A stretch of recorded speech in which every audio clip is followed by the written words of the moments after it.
yang baik itu butuh proses, butuh waktu yang tidak sebentar, alias tidak instan. Untuk memiliki penguasaan diri yang baik itu butuh pengalaman. Sebab tidak bisa kita pungkiri, kadang-kadang kita gagal 1 kali, gagal 2 kali, gagal 3 kali, baru kesekian kali kita bisa memiliki penguasaan diri yang baik.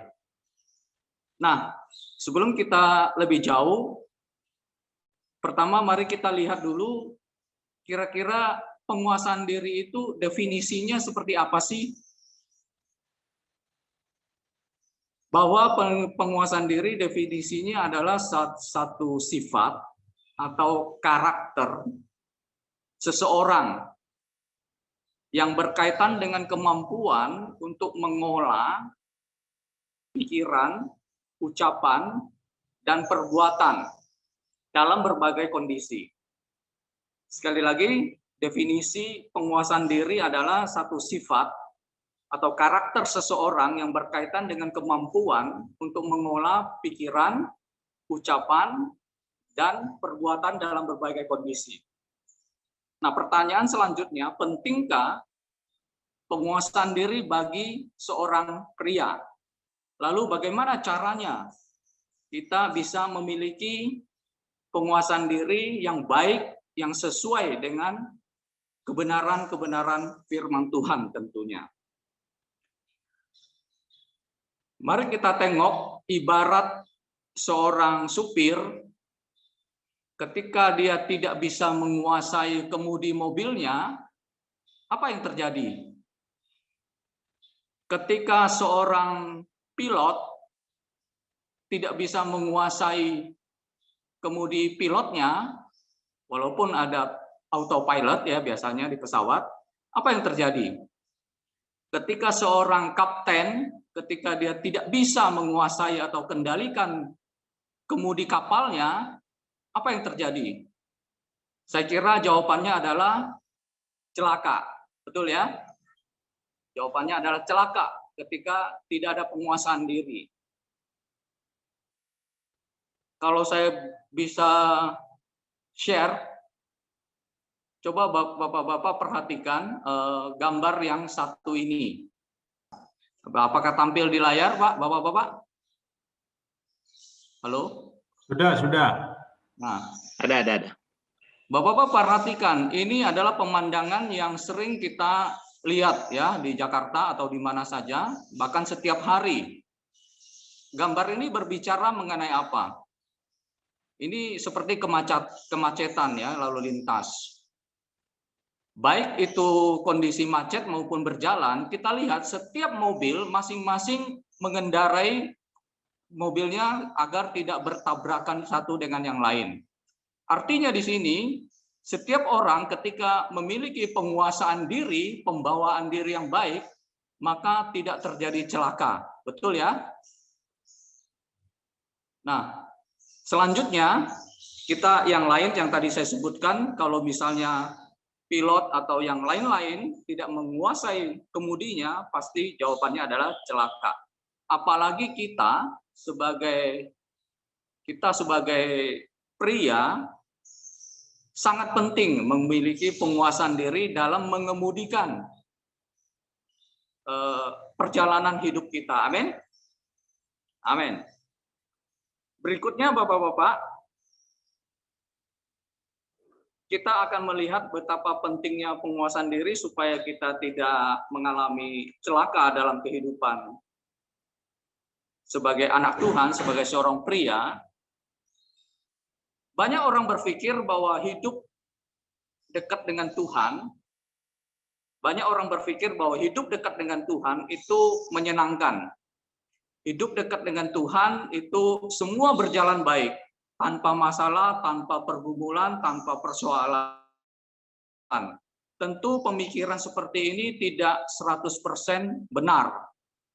Nah, kalau tidak 100% benar, berarti ada sekian persen ada benarnya bahwa hidup dekat dengan Tuhan itu memang menyenangkan, sekian persen ada benarnya bahwa hidup dekat dengan Tuhan, persoalan-persoalan, pergumulan ada jawabannya, ada solusinya.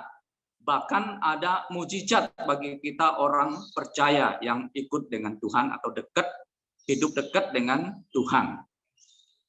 Sebagai orang percaya, kita sebagai orang beriman seharusnya kita yakin dengan seyakin-yakinnya bahwa setiap kali kita mengalami satu kondisi, apalagi kondisi yang tidak kita inginkan misalnya, maka kita harus yakin bahwa pertolongan Tuhan selalu ada bagi kita.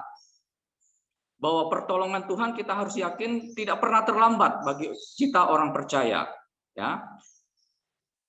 Untuk meneguhkan bahwa selalu pertolongan Tuhan selalu ada bagi kita, mari kita lihat di Mazmur 37 ayat 23-24 mengatakan bahwa Tuhan menetapkan langkah-langkah orang yang hidupnya berkenan kepadanya.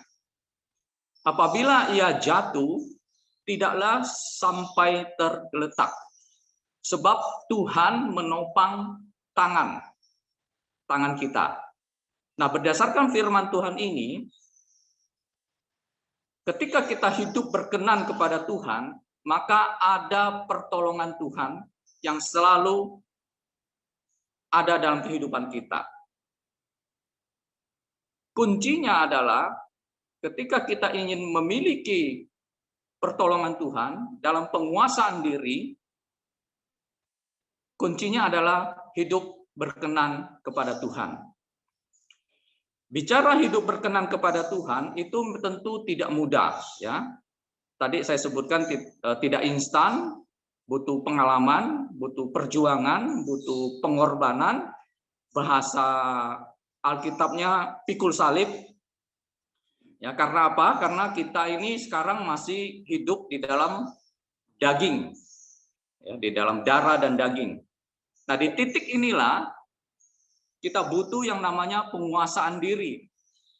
Di titik inilah karena kita hidup dalam daging, sementara ada hukum yang bertolak belakang setiap diri kita ketika kita ingin melakukan yang baik, kadang-kadang yang sebaliknya yang terjadi. Maka saya sebut di titik inilah kita butuh penguasaan diri. Kenapa butuh penguasaan diri? Terutama kita sebagai pria, karena jawabannya pada umumnya kita gagal, ya, memiliki hidup yang berkenan kepada Tuhan.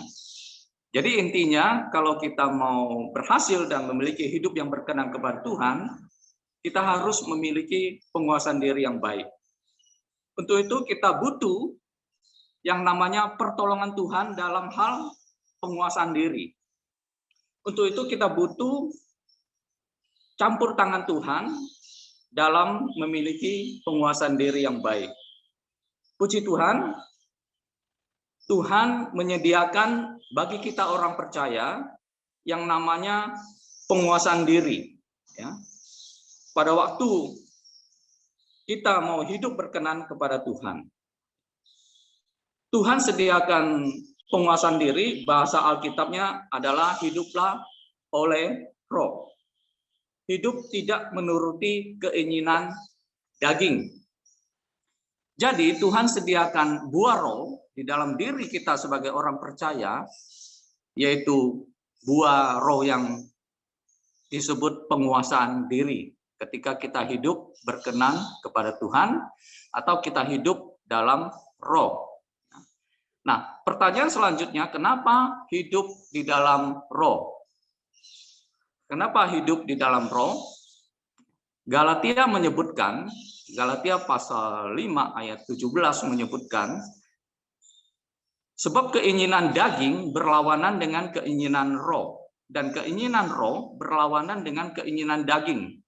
Karena keduanya bertentangan, sehingga kita setiap kali tidak melakukan apa yang kita kehendaki, yang baik yang kita kehendaki, justru biasanya yang sebaliknya yang terjadi. Jadi disinilah kita butuh penguasaan diri sebagai karya Roh Kudus di dalam diri kita sebagai buah roh. Nah, Bapak-bapak, tentu kita masih ingat bahwa buah roh bukan hanya penguasaan diri saja, bahwa buah roh itu kalau di Alkitab di Galatia tadi ada 9. Yang pertama, saya kira kita masih ingat, kasih, sukacita, damai sejahtera, sabar, kemurahan, kebaikan, kesetiaan, kelemah lembutan, dan yang terakhir yang ke-9 buah rohnya adalah penguasaan diri. Saya tertarik untuk melihat urutan buah roh ini, mulai dari pertama kasih sampai yang ke-9 penguasaan diri. Kenapa ya? Penguasaan diri adalah buah yang terakhir. Nah, saya tertarik untuk membahas sedikit ini. Seandainya penguasaan diri itu buah roh yang pertama, saya kira agak sulit kita untuk memilikinya. Jadi penguasaan diri adalah kelas terakhir, ya, adalah program studi terakhir dari Tuhan dalam diri kita. Kita harus melewati kelas kasih, kita harus memiliki sukacita, kita harus memiliki damai sejahtera dalam hidup kita. Kita harus memiliki kesabaran, kemurahan, kebaikan, kesetiaan, kelemah lembutan. Baru terakhir, setelah kita miliki itu, penguasaan diri akan dengan mulus. Kita akan bisa lulus memilikinya. Demikian yang saya lihat urutan daripada buah roh yang akan ditumbuhkan di dalam diri kita sebagai pria di dalam Tuhan. Dan saya kira ini tidak kebetulan urutan-urutan ini ditaruh oleh penulis di dalam Alkitab ini. Mari kita fokus pada buah roh yang ke-9, yaitu penguasaan diri.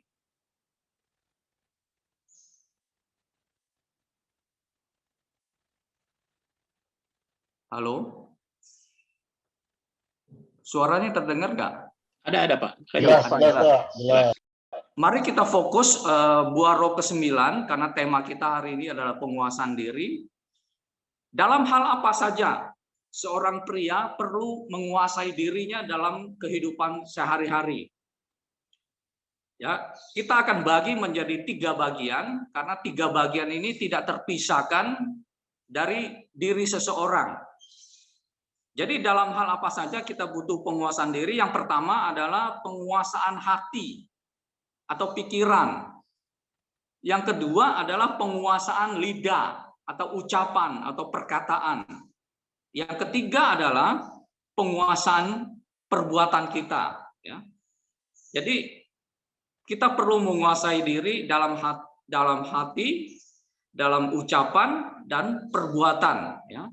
Karena di hati, di pikiran kita, disitulah sumbernya, disitulah dapurnya mengolah segala sesuatu. Baru keluar di ucapan, di perkataan, baru berikutnya tampil dalam perbuatan. Nah, kita akan bahas yang pertama, penguasaan hati. Dalam hal ini firman Tuhan menasehati kita tentang hati ini, bahwa di dalam Amsal pasal 4 ayat 23 berkata, jagalah hatimu dengan segala kewaspadaan, karena dari situlah terpancar kehidupan. Firman Tuhan sudah memberi kita nasihat, jaga hati dengan segala kewaspadaan, karena disitulah terpancar kehidupan. Orang Jawa punya pepatah mengatakan eling lan waspodo. Kita harus selalu waspada. Artinya, kita harus selalu sadar, kita harus selalu berjaga-jaga dalam setiap saat. Jangan mudah terpengaruh oleh keadaan apapun di sekitar kita. Ya, kita tidak boleh sutson, kita tidak boleh sombong, kita tidak boleh sembrono. Ya, jangan terlena dengan keadaan-keadaan yang bisa menggoda, memancing penguasaan diri kita dan sebagainya. Kita harus selalu ingat bahwa Tuhan itu baik dan sangat baik dalam kehidupan kita. Bahkan kita sampai hari ini Tuhan tetap baik, besok Tuhan tetap baik menyertai kita. Oleh sebab itu kita harus selalu menguasai hati kita saat kita menghadapi sesuatu masalah, terutama dalam kondisi yang tidak kita inginkan. Saudara-saudara, jangan kita langsung menyalahkan Tuhan ketika kita berada dalam satu situasi yang tidak menyenangkan. Ya. Sebaiknya kita mencari jawaban Tuhan, kita berdoa dan kepada Tuhan, Tuhan masih dan akan selalu menolong kita. Mengenai kewaspadaan, kita harus tahu bahwa firman Tuhan juga mengingatkan kepada kita bahwa kita harus selalu sadar dan berjaga-jaga. Si lawan kita, si iblis, berjalan keliling. Sama seperti singa katanya, yang mengaum-aum, bahkan mencari kesempatan, mencari orang yang dapat ditelannya. Kita harus selalu waspada karena di sekeliling kita banyak sekali iblis berkeliaran. Ya. Iblis berkeliaran yang selalu berusaha menjatuhkan kita, yang selalu berusaha menjerumuskan kita, yang selalu berusaha menaruh kita dalam perangkap. Ya. Jangan kita lengah, karena jika ada celah bahkan sedikit pun, maka iblis akan segera mengambil kesempatan untuk menggoyahkan kita, terutama penguasaan diri kita sebagai seorang pria. Hati ya, itu adalah tempat untuk menetralisir yang namanya racun ya, secara medis kan demikian. Demikian juga kita harus menjaga hati kita agar tidak terkontaminasi dengan hal-hal yang negatif, tidak terkontaminasi dengan cobaan-cobaan yang dikirim oleh iblis yang bisa berakibat buruk bagi kehidupan kita. Nah, itu adalah penguasaan hati. Kemudian hati dan pikiran itu biasanya identik. Bagaimana kita juga bisa menguasai pikiran kita sesuai dengan kebenaran firman Tuhan? Kembali firman Tuhan, ini Alkitab luar biasa, firman Tuhan komplit ya, apa saja kita perlu itu ada. Firman Tuhan menasihati tentang pikiran kita. Jadi akhirnya saudara-saudara, semua yang benar, semua yang mulia, semua yang adil, semua yang suci, semua yang manis, sedap didengar, semua yang disebut kebajikan dan patut dipuji, Tuhan katakan pikirkanlah itu. Filipi 4 ayat 8. Kita hendaknya selalu pikirkan hal-hal yang positif, hal-hal yang baik. Jangan memikirkan hal-hal yang buruk, ya, tidak sesuai dengan kehendak Tuhan, karena pikiran positif biasanya membawa hal yang baik. Dengan pikiran yang negatif, kita akan mudah terbawa kepada hal-hal yang buruk. Artinya kita akan mudah terbawa kepada penguasaan diri yang goyah. Karena apa yang sudah Tuhan perbuat dalam hidup kita, semua kebaikan Tuhan, agar kita selalu berhati-hati dalam setiap mengambil keputusan. Nah, yang kedua, setelah penguasaan hati dan pikiran, yang kedua adalah penguasaan ucapan atau lidah atau perkataan kita. Kita kembali ke firman Tuhan mengenai lidah. Ada nasihat yang cukup bagus. Ada nasihat yang cukup bagus di dalam Yakobus pasal 3 ya, mulai ayat ke-4 sampai ke 12. Di situ disebutkan bahwa lidah lidah itu seperti api yang bisa membakar hutan yang besar. Lihat saja, firman Tuhan katakan, lihat saja kapal-kapal, walaupun amat besar dan digerakkan oleh angin yang keras, namun dapat dikendalikan oleh kemudi yang amat kecil, menurut kehendak jurumudi. Demikian juga dengan lidah. Walaupun suatu anggota tubuh kita yang kecil di dalam mulut kita, namun dapat melakukan perkara-perkara yang besar. Lihatlah betapa pun kecilnya api, dia dapat membakar hutan yang besar. Lidah pun api. Tadi saya katakan lidah pun api, ia merupakan suatu dunia kejahatan dan mengambil tempat di antara di antara anggota tubuh kita sebagai sesuatu yang dapat menodai seluruh tubuh jika disalahgunakan lidah itu. Ya. Bahkan dia bisa menyalakan api dalam kehidupan kita jika lidah disalahgunakan dalam perkataan. Nah, kita tahu bahwa semua jenis binatang liar, burung-burung, binatang-binatang di darat, dan binatang laut itu dapat dijinakkan oleh manusia. Tapi tidak ada seorang pun manusia yang bisa menjinakkan lidahnya jika dia tidak memiliki penguasaan lidah atau ucapan. Ya. Tetapi tidak seorang pun yang berkuasa menjinakkan lidah. Ini tentu menarik dan harus menjadi perhatian kita sebagai seorang pria dalam kehidupan sehari-hari. Karena lidah itu adalah sesuatu yang buas. Ya, ini tentu firman Tuhan yang mengatakan, bukan saya yang mengatakan. Yang tak terkuasai dan penuh racun yang mematikan. Ya, ini firman Tuhan yang mengatakan. Dengan lidah, bahkan kita bisa memuji Tuhan, Bapa kita. Dengan lidah, kita mengutuk manusia yang diciptakan menurut gambar dan rupa Allah. Jadi rupanya lidah ini bisa melakukan hal yang baik, bisa melakukan hal yang buruk. Nah, dari mulut yang satu keluar berkat dan kutuk. Hal ini, saudara-saudaraku, firman Tuhan mengatakan tidak boleh terjadi dalam kehidupan kita. Yang ketiga, Bapak-bapak, yang ketiga adalah penguasaan perbuatan. Buat kita, pria, apa yang menjadi prioritas? Di mana kita membutuhkan yang namanya penguasaan diri dalam hal mengawasi perbuatan kita. Dalam hal penguasaan diri perbuatan kita sebagai seorang pria, saya mau taruh urutan pertama adalah seksualitas. Nah, ini kalau bicara seksualitas buat pria nggak ada habis-habisnya ya. Bicara seksualitas itu bicara hasrat, bicara seksualitas itu bicara gairah atau libido, ya, bicara kedagingan seorang pria.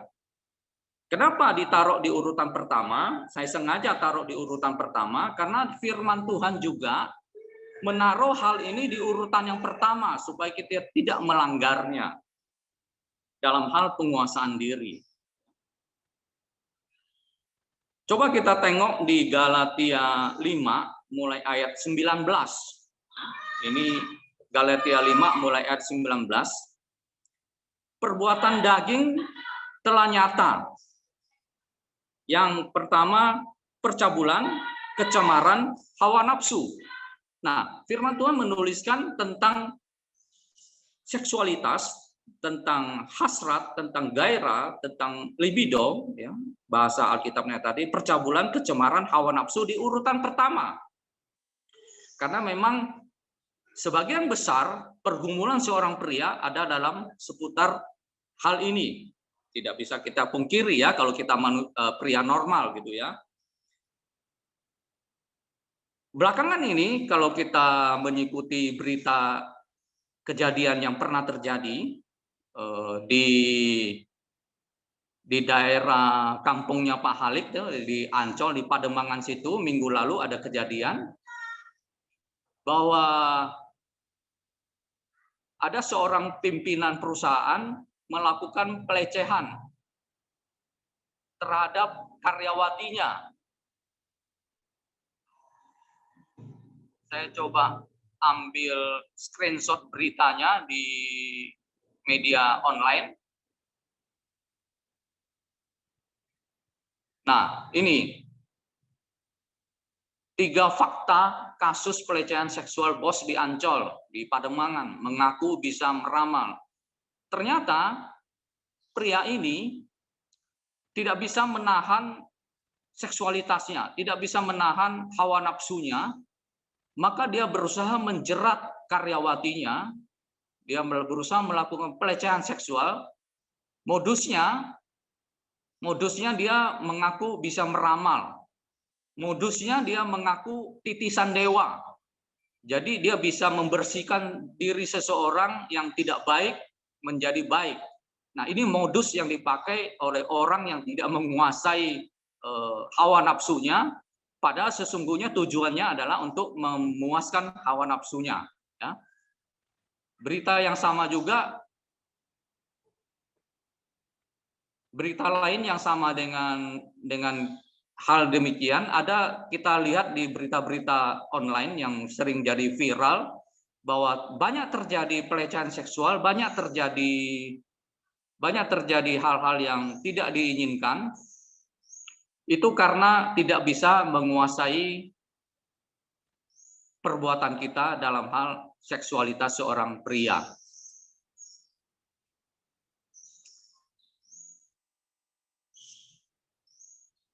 Sebentar saya kembali ke ini.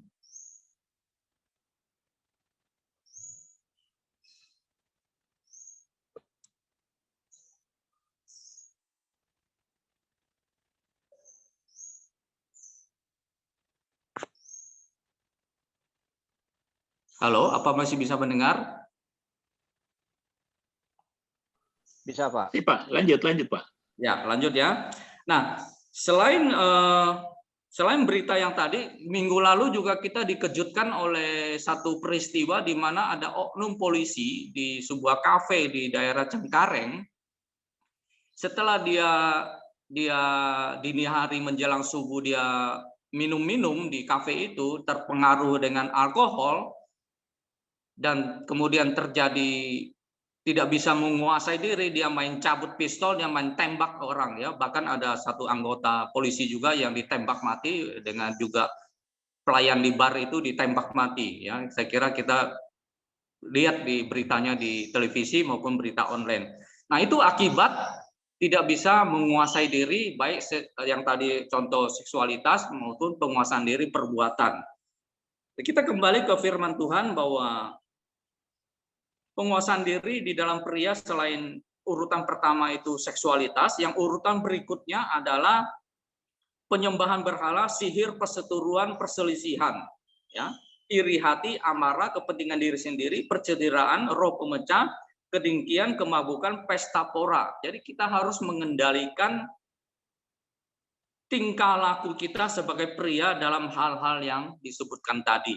Mulai dari seksualitas sampai pesta pora. Ini semua perkara-perkara kedagingan. Ini semua perkara-perkara duniawi.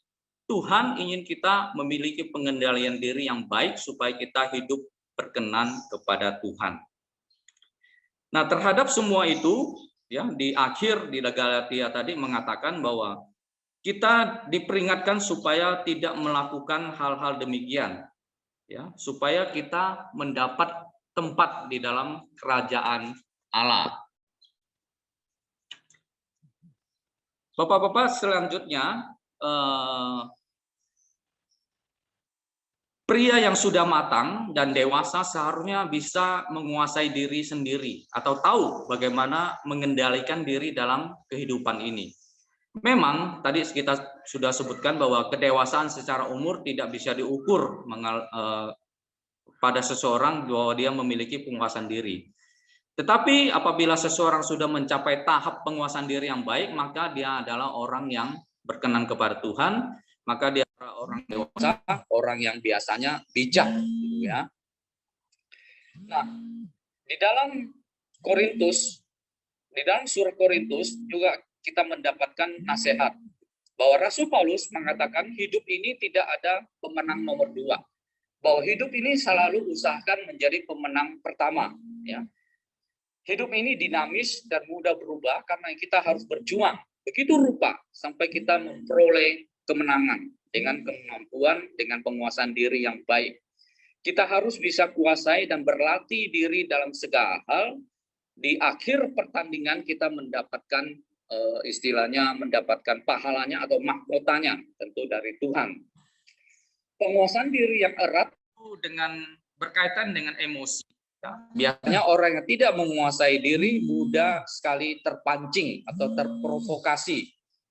Oleh sebab itu kita harus bisa kendalikan emosi kita di saat kita di mana saja, ya, di saat kita kapan saja. Jadi kita bisa mengatur pikiran kita bisa mengatur ucapan kita, bisa mengatur perbuatan kita, ya, supaya selalu sesuai dengan kehendak dan kebenaran firman Tuhan. Orang yang tidak bisa menguasai diri akan terombang-ambing, tidak memiliki pendirian yang positif, yang kuat, sehingga mudah diprovokasi, mudah terpengaruh oleh keadaan. Ya. Sekalipun kita memiliki misalnya keahlian atau cakap dalam segala hal, jadi kalau kita tidak punya pengendalian diri, itu rasanya sayang, sia-sia. Orang yang sabar melebihi seorang pahlawan, firman Tuhan katakan. Orang yang menguasai dirinya melebihi orang yang merebut kota. Luar biasa ya. Orang yang tidak dapat mengendalikan diri adalah seperti tembok atau kota yang roboh temboknya. Jadi orang yang tidak bisa menguasai diri akan mudah sekali dirobohkan, sekalipun dia kuat. Bahkan dia seperti tembok yang mudah sekali dirobohkan. Karena tembok itu walaupun tinggi, kalau tidak punya penguasaan diri, kita akan roboh. Ya. Nah, Bapak-Bapak, penguasaan diri kalau diterjemahkan dari bahasa Yunani, saya mencari tahu, itu enkratos. Artinya kekuatan di dalam, jadi kekuatan dalam penguasaan diri bukan sebagai norma atau aturan semata, tetapi kekuatan untuk melawan hasrat kedagingan. Ya. Bahkan saya mencari tahu bahwa penguasaan diri dalam bahasa Yunani itu enkrateria, artinya menahan diri dan mengontrol diri sendiri. Seseorang yang dapat kendalikan diri, kuasai diri karena buah roh yang tumbuh di dalam kita sebagai orang percaya. Terakhir, Bapak-Bapak, penguasaan diri juga harus kita sesuaikan dengan perkembangan zaman. Kita tahu sekarang teknologi dan informasi begitu canggih, begitu maju. Kita juga harus bisa menguasai diri atau mengendalikan diri, terutama ketika kita bermedia sosial atau bermedsos. Ya. Di media sosial orang kita lihat seolah-olah bisa seenaknya saja sampaikan segala sesuatu dengan bebas. Bahkan di media sosial orang bicara, orang ketik, orang ngomong dengan sembarangan, tidak merasa bersalah. Padahal di negara kita ada undang-undang ITE. Ya. Bahkan sekarang dari kepolisian ada virtual police atau cyber police, polisi dunia maya, ya, yang selalu berpatroli mencari orang-orang yang melanggar etika dan aturan di media sosial. Bahkan di media sosial bisa dengan gampang kita menemukan hal-hal yang negatif yang bisa mempengaruhi penguasaan diri kita sebagai pria, hal-hal yang berbau dengan pornografi, prostitusi, dan lain-lain. Ya. Jadi kita harus cakap mengendalikan diri di dalam media sosial yang dimana menjadi bagian hidup kita sehari-hari sekarang ini. Bahkan saya kemarin membaca berita bahwa Microsoft itu merilis data netizen, ya, pengguna media sosial di Asia Tenggara yang paling tidak sopan jatuhnya di Indonesia. Wah, ini tentu kabar yang kurang baik ya. Jadi orang-orang Indonesia ternyata paling tidak sopan kalau bermedia sosial. Nah, setelah memiliki penguasaan diri, artinya hidup berkenan, apa yang harus kita lakukan untuk mencegah supaya kita tidak dekat dengan godaan, supaya kita tidak dekat dengan cobaan? Maka saya akan mengakhiri dengan nasihat firman Tuhan yang sangat bagus untuk mengawal kita supaya tidak lepas kontrol penguasaan diri kita, yaitu Mazmur pasal 1 ayat 1 sampai 3. Bolehkah kita sama-sama membuka Mazmur 1 ayat 1 sampai 3? Kalau boleh saya ajak kita sama-sama untuk membaca 3 ayat ini menutup firman Tuhan pada hari ini.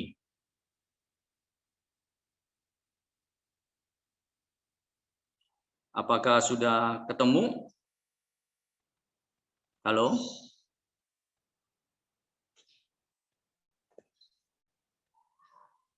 Mazmur berapa, Pak? Mazmur pertama. 1 ya. 3 pasal atau cuma ayat 1? Mazmur pertama ayat 1 sampai 3. Ini Oke, adalah ayat. nasihat firman Tuhan supaya Ya. kita memiliki pengendalian diri, mencegah hal-hal yang tidak kita inginkan. Ya. Mari kita baca sama-sama 3 ayat ini, 1, 2, 3. Berbahagialah orang yang tidak berjalan menurut nasihat orang fasik, yang yang tidak berdiri di jalan orang berdosa, dan yang tidak tidak duduk dalam kumpulan pencemooh, tetapi tapi yang kesukaannya adalah Taurat Tuhan, dan yang yang merenungkan Taurat siang dan malam. Ia seperti pohon yang ditanam yang di ditanam tepi di tepi aliran aliran air yang menghasilkan buahnya pada musimnya, dan yang tidak layu daunnya. apa saja yang diperbuatnya berhasil. Puji Tuhan Bapak-bapak, bahwa firman Tuhan yang barusan kita baca ini menjadi semacam pengawasan bagi kita, semacam panduan bagi kita bahwa jangan berjalan, ya, jangan berdiri, bahkan duduk, ya, di nasihat orang fasik, di jalan orang berdosa, dan di kumpulan pencemooh. Jauhi itu, sehingga penguasaan diri kita juga tidak tercemar dengan hal-hal yang negatif. Jadi terjawab sudah, pentingkah penguasaan diri dalam seorang pria? Penting. Caranya adalah hidup berkenan kepada Tuhan, supaya tumbuh di dalam diri kita buah roh yang terakhir, penguasaan diri yang dari Tuhan. Dengan demikian kita akan semakin serupa dengan Kristus. Firman Tuhan sampai di sini, saya kembalikan kepada Pak Ketua. Di Tuhan.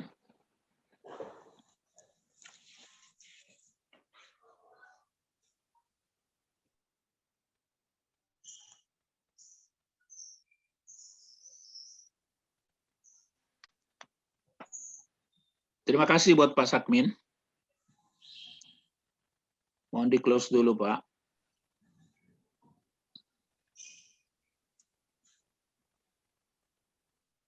Ya. Wah, sungguh diberkati.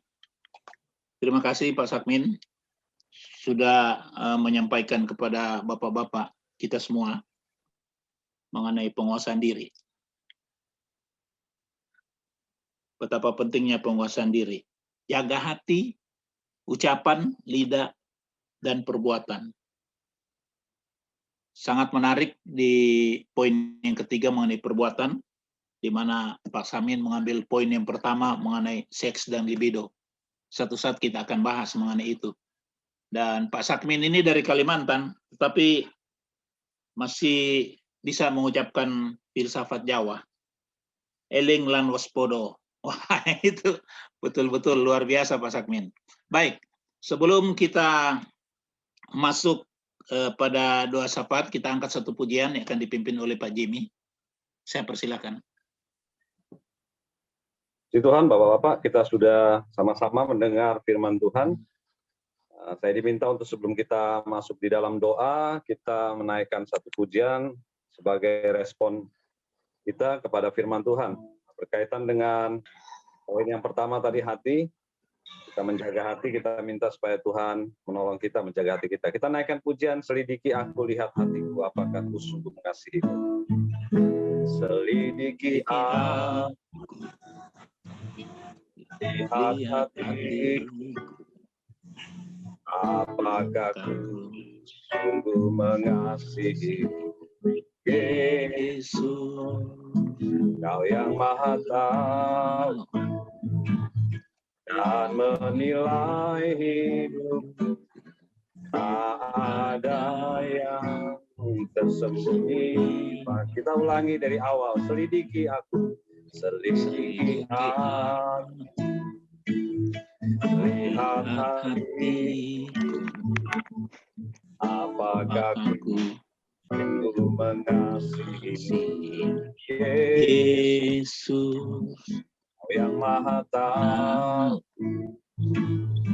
dan menilai hidupku, tak ada yang tersembunyi bagi aku lihat, aku lihat kebaikan yang tak pernah habis di hidupku. Ku berjuang sama sampai akhir. Kau dapati Aku tetap sekali lagi setia. refrennya kita naikkan pujian ini. Aku lihat kebaikan-Mu yang tak pernah habis Di hidupku, ku berjuang sampai akhirnya. Kau dapati aku tetap setia. Amin. Itu yang saya serahkan. Selanjutnya. Ya, saya persilakan Pak Michael untuk pimpin di dalam doa syafaat.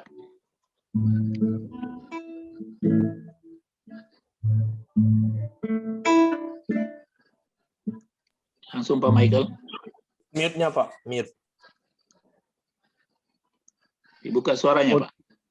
Ya, untuk ini poin-poinnya apa yang mau didoakan, Bung? Doa syafaat. Ya. Ada rekan-rekan kita yang sakit, kemudian persekutuan kaum pria, kemudian ya bangsa dan negara. Kalau ada tambahan. Buat Pak Setiawan juga kita mesti doakan. Iya, itu dia Pak Setiawan. Secara khusus Pak Setiawan yang si dirawat barangkali. Oke. Bapak-bapakku sekalian yang kasih dalam Tuhan, mari kita satu dalam doa. Bapa di dalam surga yang kami kenal di dalam nama Tuhan Yesus Kristus. Dengan kuat kuasa Roh Kudus-Mu Tuhan, di pagi hari ini Tuhan, kami kaum pria GSC-CWS Tuhan, Engkau melihat isi hati kami Tuhan. Kami rindu Tuhan. Kami rindu dalam lawatan-Mu terus Tuhan Yesus. Kami ingin rindu Tuhan diperbarui oleh Roh-Mu yang kudus. Di mana dibawakan firman-Mu Bapak Sakmin Tuhan di pagi hari ini. Menjaga hati yang kudus. Jaga mulut kami untuk memuji muliakan nama-Mu. Menjadi saksi-saksi-Mu, jadi terang dimanapun kami berada Tuhan. Terus silahkanlah kami tambahkan akan firman-Mu Bapa. Mampukan kami Tuhan sebagai pelaku firman-Mu. Berikan kami roh dan hati dan takut akan Tuhan. Biar nama yang Engkau ditinggikan, dimuliakan. Kami sebagai kaum pria Tuhan, dimanapun kami berada dalam keluarga kami Tuhan. Ya, Tuhan. Ada kasih mula-mulamu terjadi Tuhan Yesus. Pakai kami Tuhan, kaum pria CWS ini Tuhan, dimanapun bertempat. Nama Tuhan Yesus yang layak disembah, ditinggikan. Tuhan Yesus, Engkau tahu teman kami Bapak Setiawan Tuhan. Kami rindu Tuhan. Bersama kembali Tuhan. Sembuhan terjadi. Pimpin Roh Kudus. Terima Di dalam darah anak domba lah, darah Yesus Kristus. Ya Tuhan. Dari ujung rambut sampai kepala, dari kepala sampai telapak kakinya mengalir darah-Mu Yesus. Amin. Oh, terima kasih Tuhan. Kau sembuhkan. Sembuhkan dia Tuhan Yesus. Dan pulihkan kembali dia Tuhan. Tolong Tuhan Yesus. Bapak Tuhan, kami dapat berkumpul bersama lagi. Bersama keluarganya Tuhan. Kau beri kesempatan hidup kepada Bapak Yesus. Biarkan kembali Bapak tubuh jiwa rohnya Bapak. Di dalam nama Tuhan Yesus. Dalam nama Yesus. Sembuh Tuhan. Terima kasih Tuhan. Kami beriman kepadamu Bapak. Oh Tuhan. Begitu juga teman-teman kami yang lain Tuhan. Yang tidak dapat berkumpul bersama untuk di kaum pria PD CWS ini Tuhan. Biarkan datang kami lagi bersama Tuhan. Bersama muliakan nama-Mu Tuhan. Ya Tuhan Yesus. Engkau tahu di COVID-19 ini Tuhan. Masih ada pembatas-pembatas kami tidak dapat berkumpul Tuhan. Tolong Tuhan Yesus, supaya berlalu COVID-19 ini Bapak, supaya kami dapat bersama kembali bersama umat-Mu Tuhan, di GCWS ini Bapak. Terima kasih Tuhan Yesus, campur tangan-Mu Tuhan. Tangan Yesus menghalau semua penyakit COVID-19, kami patahkan kuasa di dalam nama Tuhan Yesus. Dalam nama Yesus. Tuhan Yesus. Juga kami berserah kepadamu Tuhan untuk pemerintah Republik Indonesia ini Bapak Presiden Jokowi Tuhan Yesus. Kau jamah dia Tuhan Yesus. Kau jamah juga istri anak-anaknya Tuhan. Kau bangunkan, kau berikan roh takut akan Tuhan ke dalam hati Pak Jokowi. Yang Haji Harun Maruf Amin Tuhan sebagai wakil presiden. Kau jamah dia Tuhan Yesus. Supaya pimpinanmu Tuhan kau pakai Bapak Jokowi dan Maruf Amin untuk memimpin bangsa Indonesia Bapak. Kami percaya Bapak. Namamu dipermuliakan, ditinggikan. Banyak jiwa-jiwa akan dimenangkan.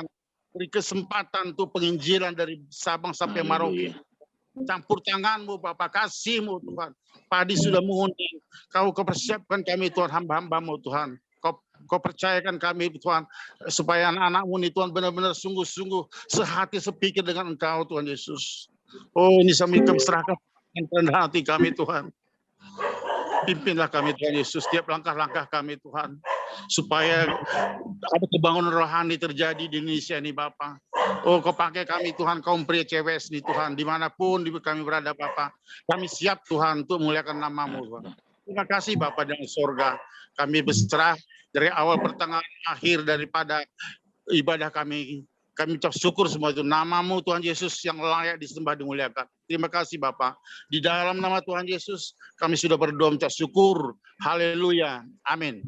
Amin, amin, amin. Terima kasih. Puji Tuhan.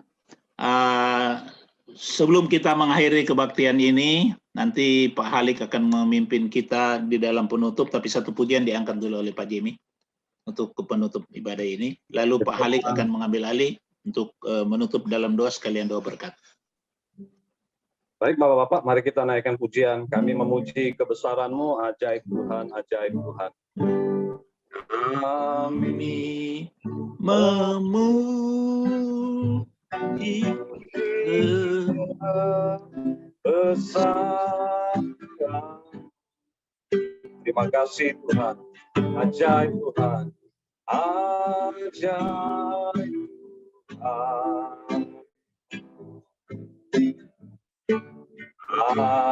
Ajaib Tuhan, kami memuji kebesaran-Mu. Kami memuji kebesaran-Mu.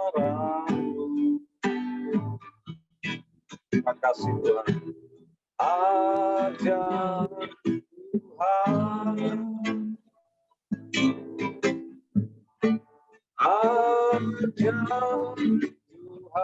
Ajaib Tuhan, ajaib Kau Tuhan. Ajaib Tuhan. Ajaib Tuhan. Amin. Haleluya, haleluya. Pada akhir ibadah ini ya Tuhan, melalui Jominar, kami ya Tuhan, menerima kami ya Tuhan, membutuhkan juga berkat pertolongan daripada-Mu. Saudaraku yang kekasih dalam Tuhan Yesus Kristus, arahkan hati saudara kepada Tuhan. Tuhan yang melindungi, memberkati kehidupan-Mu. Tuhan menyinari engkau dengan wajah-Nya dan memberikan kasih karunia. Tuhan menghadapkan wajah-Nya kepadamu dan memberikan damai sejahtera. Setiap berkat perlindungan Tuhan menjadi bagian kehidupan kita dalam keluarga kita, mulai saat ini sampai Maranatha, Tuhan Yesus datang yang kedua kalinya. Kita yang percaya, kita terima berkat perlindungan Tuhan dengan iman. Haleluya. Amin. Amin. Puji Tuhan. Ya, maka dengan demikian selesailah rangkaian acara kita pada siang hari ini. Bapak-bapak sekalian, perlu diketahui bahwa ini saya rekam karena nanti boleh dicek di Kaum Pria Petra punya YouTube, baru saya buat. Jadi nanti setiap kegiatan Kaum Pria ada.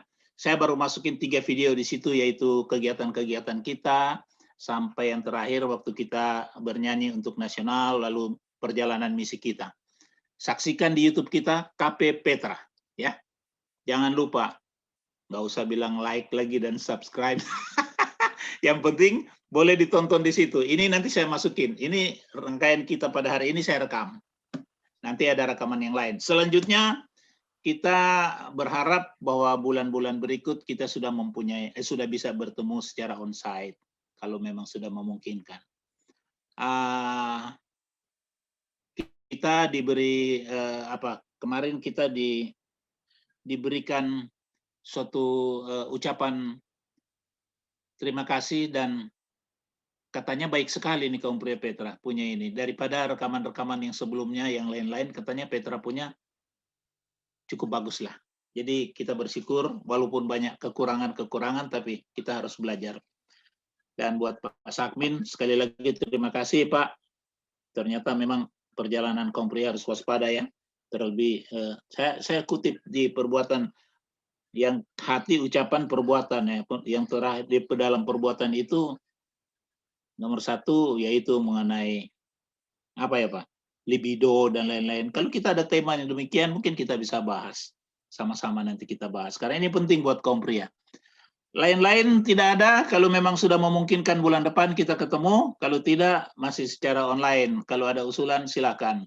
Sekali lagi terima kasih dan jangan lupa ini saya kasih aja supaya bisa teringat kalau ada yang terbeban gitu buat bapak-bapak sebagai ini kita. Jadi tambahan saja ya. Terima kasih. Masih ingat ya nomornya? Oke, silakan kita bertegur sapa dan memberikan salam atau usulan dan lain-lain. Masih tersedia waktu banyak. Kalau mau makan, saya ada singkong goreng, produksi Bang Uut. Ini enak sekali Bang.